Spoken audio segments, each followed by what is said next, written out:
Sir, ഈ മുഖ്യമന്ത്രി പ്രഖ്യാപനം വന്നതിന് പിന്നാലെ പെരുന്നയിൽ നിന്നൊരു അഭിപ്രായ പ്രകടനം കൂടി വരുന്നുണ്ട്.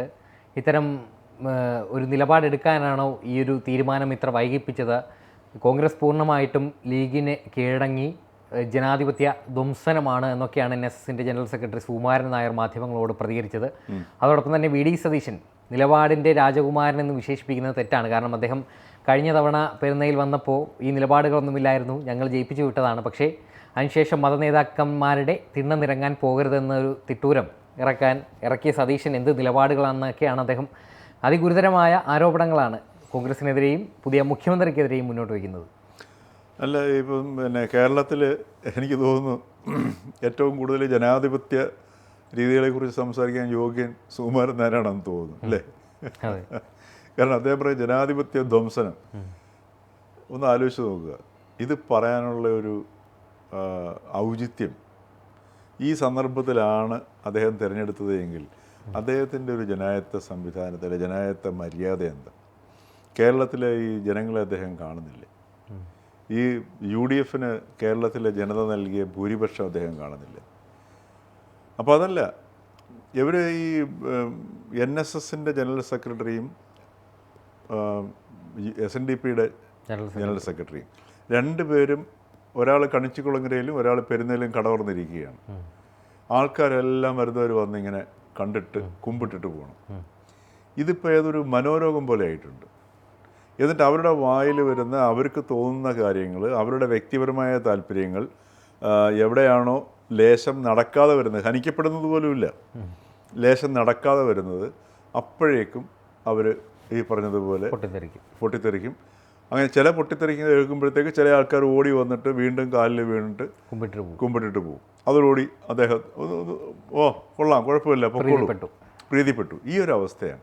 ഇത് കേരളത്തിൽ വളരെ അതിന് ഉചിതമായ വാക്ക് ഞാൻ ഉപയോഗിക്കുന്നില്ല, ആ രീതിയാണ് ഉപയോഗിക്കേണ്ട സാധനം. അതിനെതിരെയുള്ളൊരു ഒരു തെരഞ്ഞെടുപ്പ് വിധിയാണ് കേരളം നൽകിയത്. ഇത്തരത്തിലുള്ള വർഗീയ വിഷം സമൂഹത്തിലേക്ക്, വർഗീയ വിദ്വേഷം. കാര്യം വെള്ളാപ്പള്ളി നടേശനാണെങ്കിലും സുകുമാരൻ നായരാണെങ്കിലും അവർ നാവെടുത്ത് വളച്ചു കഴിഞ്ഞാൽ സമൂഹത്തിന് വിരുദ്ധമായ രീതിയിൽ സംസാരിക്കുന്ന വ്യക്തികളാണ്. സ്പർദ്ധ ഉണ്ടാക്കുന്നത് സമൂഹത്തിന് മുമ്പോട്ടുള്ള പോക്കിനാണോ നല്ലത്, പിന്നോട്ടുള്ള പോക്കിനാണോ അതിനെ സഹായിക്കുന്നത്? പിന്നോട്ടുള്ള പോക്കിനാണ് സ്പർദ്ധ, അല്ലേ? അപ്പോൾ ഇപ്പം തന്നെ നോക്കൂ, UDF അല്ലെങ്കിൽ കോൺഗ്രസ് ലീഗിന് കീഴടങ്ങി. ലീഗ് എന്ന് പറയുമ്പോൾ മുസ്ലിം. അപ്പോൾ തെരഞ്ഞെടുപ്പിന് മുമ്പ് ഈ ഒരു വികാരം ആളിക്കത്തിക്കാൻ സർക്കാരിനോടൊപ്പം നിന്ന് സുകുമാരൻ നായരും വെള്ളാപ്പള്ളി നടേശനും പരമാവധി ശ്രമിച്ചു. എന്നിട്ട് സുകുമാരൻ നായർ പറയും ഞങ്ങൾ സമദൂരമാണെന്ന് പറയും. ഇതൊക്കെ നമ്മൾ കേൾക്കുന്ന മനുഷ്യർക്ക് സാമാന്യ ബുദ്ധിയില്ലേ, അല്ലേ? അപ്പം ഞാൻ പറയും, ഇത്തരത്തിലുള്ള ഇങ്ങനെയുള്ള വ്യക്തികളുടെ വാക്കുകൾക്ക് സമൂഹത്തിൽ ഈ മുഖ്യധാരാ മാധ്യമങ്ങൾ യാതൊരു പ്രസക്തിയും നൽകരുത്. കാരണം മാധ്യമങ്ങൾക്കൊരു ധർമ്മമുണ്ട്. മാധ്യമങ്ങളും സമൂഹത്തിൽ നിൽക്കുന്നത് ജനായത്ത സംവിധാനത്തിൻ്റെ ഭാഗമായിട്ടാണ്. ഇവർ പറഞ്ഞു പരത്തുന്ന സ്പർദ്ധ പ്രചരിപ്പിക്കാൻ പാടില്ല. അപ്പോൾ ഈ മാധ്യമങ്ങൾ, മുഖ്യധാരാ മാധ്യമങ്ങൾ, എനിക്ക് തോന്നുന്നു മാധ്യമപ്രവർത്തകർ കുറേയും കൂടെ ജാഗ്രത പാലിക്കേണ്ട ഒരു അവസ്ഥയിലേക്ക് മാറുകയാണ് ചെയ്യുന്നത്. അപ്പോൾ അവർ ഇവരുടെ ഇത്തരത്തിലുള്ള വാക്കുകൾ, ഉദാഹരണത്തിന് പക്ഷേ ഇപ്പോൾ പറഞ്ഞിട്ട് കാര്യമില്ല, നമ്മുടെ കേരളത്തിൽ ഏറ്റവും വലിയ അശ്ലീല പദങ്ങൾക്ക് അശ്ലീലം ഉപയോഗിച്ചു കഴിഞ്ഞാൽ സാഹിത്യ അക്കാദമി അവാർഡും വയലർ അവാർഡും കിട്ടുകയും അത് ആ അശ്ലീലമുള്ള കവിതകൾ സർവകലാശാലകൾ പാഠ്യപദ്ധതിയാക്കുകയും ചെയ്യുന്നൊരു സാമൂഹിക അന്തരീക്ഷം കേരളത്തിൽ നിലനിൽക്കുന്നുണ്ട്. അപ്പോൾ അതുകൊണ്ട് ഇത്തരക്കാർക്കൊക്കെ അത്തരം ഒരു പശ്ചാത്തലത്തിൽ ഇവരുടെ ഇങ്ങനെയുള്ളവരുടെ വാക്കുകൾക്കൊക്കെ ഭയങ്കര പോപ്പുലാരിറ്റി കിട്ടുന്നു. അത് കണ്ടിട്ടായിരിക്കണം ഈ മുഖ്യധാരാ മാധ്യമങ്ങൾ ഇവരുടെ അടുത്തേക്ക് ചെല്ലുന്നത്. അപ്പോൾ ഇവരിയ്ക്കുന്ന സ്ഥലങ്ങളിലേക്ക് കുറേ മൈക്കുകളൊക്കെ ചെന്ന് തങ്ങളുടെ വാക്കുകൾ വേദവാക്യം പോലെ കേരളത്തിലെ ജനങ്ങൾ കേൾക്കും. അവർ അത് കേട്ടിട്ട് അവരുടെ ഉള്ളിൽ ഈ പറഞ്ഞതുപോലെ ലീഗിന് കീഴടങ്ങി എന്ന് വെച്ചാൽ കേരളത്തിലെ സതീശൻ ഇവിടുത്തെ മുഖ്യമന്ത്രി പാർട്ടി കേരളത്തിലെ ഭരണം ഇനി നടത്താൻ പോകുന്നത് മുസ്ലിങ്ങളാണെന്നുള്ളതാണ് അതിൻ്റെ പച്ച മലയാളം. വെള്ളാപ്പള്ളി നടേശനും അത് തന്നെയാണ് പറയുന്ന സാധനം. അപ്പോൾ അങ്ങനെ വരുമ്പോൾ എന്താണ്, ഇതിങ്ങനെ പറഞ്ഞുകൊണ്ടിരിക്കുന്ന സമയത്ത് സ്വാഭാവികമായിട്ട് മനുഷ്യൻ്റെ ഉള്ളിൽ അറിയാതെ വിഷം കയറും, ഭൂരിപക്ഷം ചിന്തിക്കും. അപ്പോൾ ഉടനെ തന്നെ എല്ലാവരുടെ ഉള്ളിലും ഈ പറഞ്ഞതുപോലെ നമ്മുടെ സമൂഹത്തിൻ്റെ പൊതുവായിട്ടുള്ള സാമൂഹിക അന്തരീക്ഷം യാതൊരു വിധമായ രീതിയിലും ഒരു ഒരു ഒരു ഒരു പുരോഗമനപരമെന്ന് പേരിലേ ഉള്ളൂ. അല്ലാതെ എല്ലാവരുടെ ഉള്ളിൽ ഈ ജാതി മറച്ചു വെച്ചിട്ടുള്ള പണിയാണ് ഈ കാണിക്കുന്നത്, അല്ലേ? ആരുടെ ചോദിച്ചു കഴിഞ്ഞാൽ എനിക്ക് ജാതിമത ചിന്തയൊന്നുമില്ല പറയാത്ത വ്യക്തിയുണ്ടോ? ഇല്ല. ഇല്ല. പക്ഷെ എല്ലാവരുടെ ഉള്ളിൽ ജാതിയുണ്ട്, മതമുണ്ട്. അപ്പോൾ ഇങ്ങനെയുള്ളൊരു സമൂഹത്തിലാണ് നമ്മൾ ജീവിക്കുന്നത്. ഒരർത്ഥത്തിൽ കാപട്യം അകത്ത്, പുറത്ത് മറ്റൊരു മുഖം. അപ്പോൾ ഇങ്ങനെ ഒരു ദ്വിമുഖരായിട്ട് ജീവിക്കുന്ന ഒരു സൊസൈറ്റിയിൽ ഇത്തരത്തിലുള്ള വിഷവാക്യങ്ങൾ സമൂഹത്തിലേക്ക് പ്രവഹിക്കുന്നത് വളരെ അപകടകരമാണ്. അതുകൊണ്ട് മാധ്യമങ്ങൾ തിരിച്ചറിയേണ്ട ഏറ്റവും വലിയ തിരിച്ചറിവെന്ന് പറയുന്നത് ഈ തെരഞ്ഞെടുപ്പിൽ ഇത്രയും ഇങ്ങനെയുള്ള സമുദായ നേതാക്കളുടെ വാക്കുകൾക്ക് അല്ലെങ്കിൽ അവരുടെ അഭിപ്രായങ്ങൾക്ക് യാതൊരു വിലയില്ല എന്നുള്ള ജനങ്ങളുടെ വിധിയെഴുത്തായിട്ട് വേണം അതിനെ കാണാനുള്ളത്. കാര്യം അതല്ലായിരുന്നുവെങ്കിൽ LDF-യുടെ വൻപിച്ച ഭൂരിപക്ഷത്തിൽ ജയിക്കണമായിരുന്നു, ഇല്ലേ?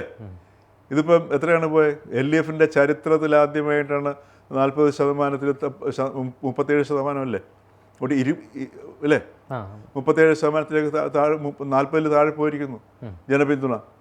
എന്തുകൊണ്ട്, എങ്ങനെ പോയി? അവർ ചിന്തിക്കണം.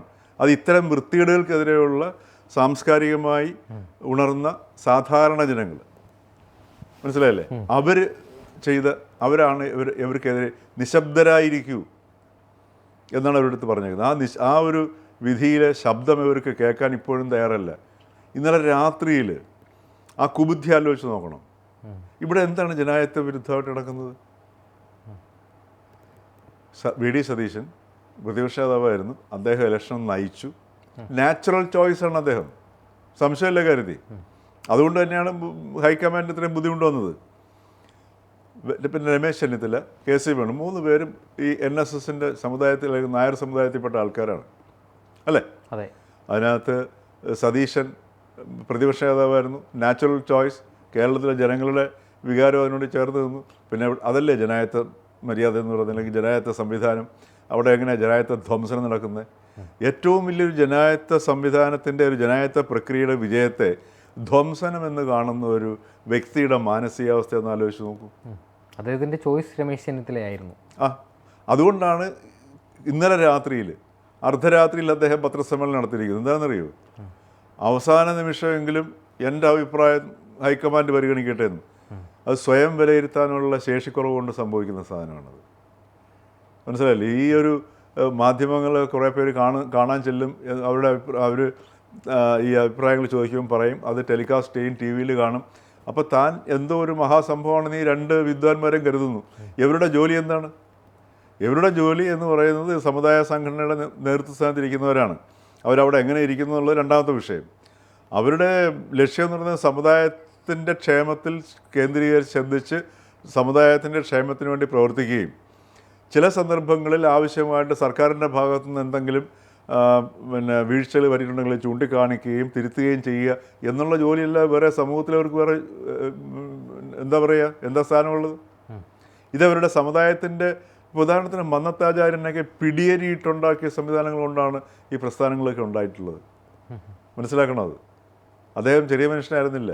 അദ്ദേഹം സാമൂഹിക വിപ്ലവത്തിലാണ് ശ്രമിച്ചത്. നായന്മാരെ മാത്രം രക്ഷപ്പെടുത്താനല്ലോ നോക്കിയത്. നായന്മാരെ മനുഷ്യരാക്കാനുള്ള ശ്രമത്തിലാണ് മന്നത്താചാര്യൻ ഏർപ്പെട്ടത്, അല്ലേ?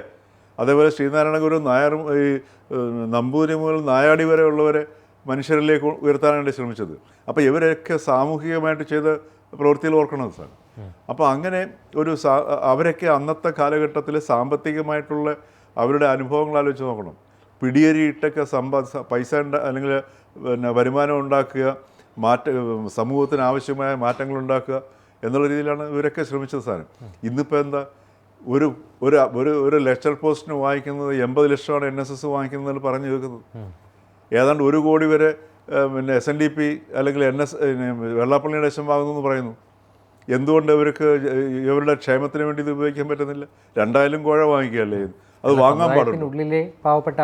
സമുദായത്തിൻ്റെ ഉള്ളിൽ എൻ്റെ ഒരു സുഹൃത്ത്, അദ്ദേഹം എൻ്റെ അടുത്ത് കരഞ്ഞുകൊണ്ട് പറഞ്ഞ സംഗതിയാണ്, അദ്ദേഹത്തിൻ്റെ ഒരു ബന്ധുക്കുട്ടി നിർധനയാണ്, പഠിക്കാൻ അതിസമർത്ഥയും നല്ല വളരെ മെറിറ്റോറിയസ് ആയിട്ട് എല്ലാ യോഗ്യതയും നേടിയ കുട്ടി, കാശില്ലാതെ രക്ഷയില്ല, ഇല്ലെങ്കിൽ വരണ്ടെന്നാണ് പറയുന്നത്. യാതൊരു മര്യാദയില്ലാതാണ് പറയുന്നത്.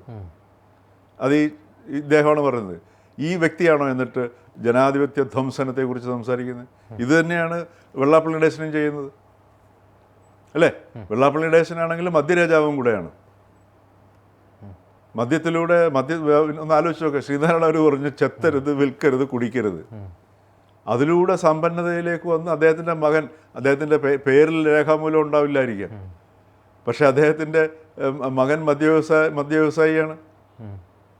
കേരളത്തിലെ ഒരു കാലഘട്ടത്തിലെ മദ്യ കോൺട്രാക്ടറായിരുന്നു ഇദ്ദേഹം, അല്ലേ? അപ്പോൾ ഇവർക്കൊക്കെ എന്താണ് ഈ മദ്യം വിതരണം ചെയ്യുന്നത്? സമൂഹത്തിനെ മുന്നോട്ട് നയിക്കാനോ പിന്നോട്ട് നയിക്കാനോ? മുന്നോട്ട് നയിക്കുക, ഇല്ലേ? ഉള്ള സാധാരണ നമ്മൾ ശ്രമിക്കുന്നത്, സാമൂഹികമായിട്ട് എല്ലാവരും ശ്രമിക്കുന്നത്, മനുഷ്യൻ പൊതുവേ തന്നെ അവൻ്റെ ബോധതലത്തിൽ പരിമിതികളുണ്ട്, അതിനെ ഉയർത്തി അവൻ്റെ ബോധതലത്തെ ഉയർത്താനാണ് ശ്രമിക്കുന്നത്. അവശേഷിക്കുന്ന സാധാരണ മനുഷ്യൻ്റെ ബോധത്തെ പോലും ഇല്ലാതാക്കി അബോധാവസ്ഥയിലേക്ക് കൊണ്ടുപോകാൻ വേണ്ടിയിട്ടാണ് മദ്യം വിതരണം ചെയ്യുന്നത്. എന്നിട്ട് ഇവർ ഒന്ന് സാമൂഹികമായിട്ടുള്ള കാര്യങ്ങളിൽ ഏർപ്പെടുന്നു, ജനാധിപത്യ ധ്വംസനത്തെക്കുറിച്ച് സംസാരിക്കുന്നു, ആരാണ് മുഖ്യമന്ത്രിയാവണമെന്നുള്ളത് പറയുന്നു. അപ്പോൾ അവരെ എല്ലാം തിരസ്കരിച്ചുകൊണ്ടുള്ളൊരു ജനവിധിയാണ് ഇപ്പോൾ ഉണ്ടായത്. അത് ഇവർ മനസ്സിലാക്കണം. ഇത് ഇവിടുത്തെ കേരളത്തിലെ മുഖ്യധാരാ മാധ്യമങ്ങളും അടിയന്തരമായി തിരിച്ചറിയേണ്ട ഒരു കാര്യമാണ്. അതല്ലെങ്കിൽ മാധ്യമങ്ങളിലൂടെ പ്രവഹിക്കപ്പെടുന്നത് ഇത്തരത്തിലുള്ള വിഷമായിരിക്കും. വിഷം സമൂഹത്തിൽ സ്പർദ്ധയുണ്ടാക്കും.